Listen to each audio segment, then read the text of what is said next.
Sobrang malamig kasi, kaya masarap yung supa. Ayan. Kain kami. Yun akan kasama. Bebe, ciao. Kain muna kami bago magpunta sa embassy. Punta kami ng embassy. Baka magutuman kami doon.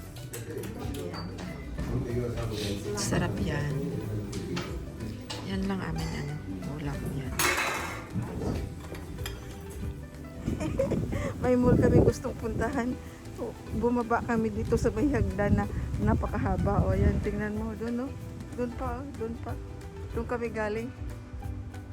Doon, no? Doon kami galing. Tapos dyan. Tapos doon pa kami. Baba pa kami dyan. No? May mall lang kaming gustong puntahan. Mamamingin niya. Ito yung mall na puntahan namin. Umakyat kami sa mataas na hagdan. Ang haba ng ano namin. Sa Philippine Embassy kasi kami galing. Ay, diretso kami dito. Talikod.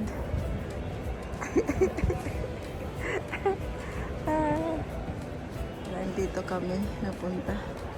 Malaki din pala to. Ano na to? Aura.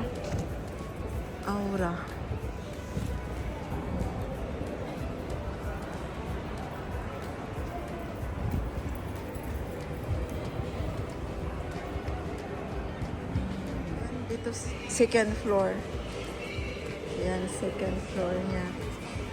Yan.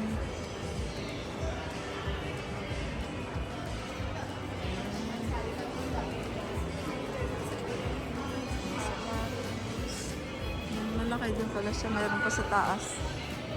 Aura. First time ko nakapunta dito.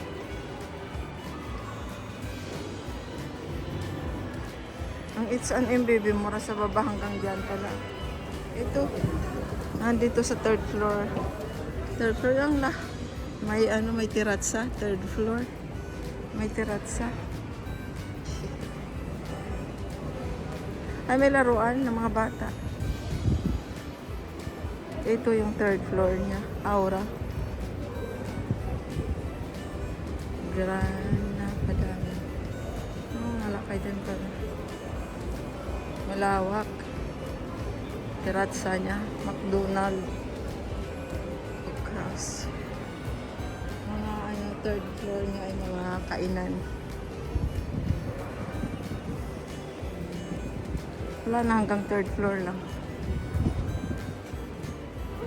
Napunta dito sa Aura para walang mag-snack yan. Ayaw ko man kumain. Busog pa ako eh. Nag-lunch kami doon kanina. Snack lang kami dito kasi busog pa. Wow, bueno. Snack sa Aura. Yan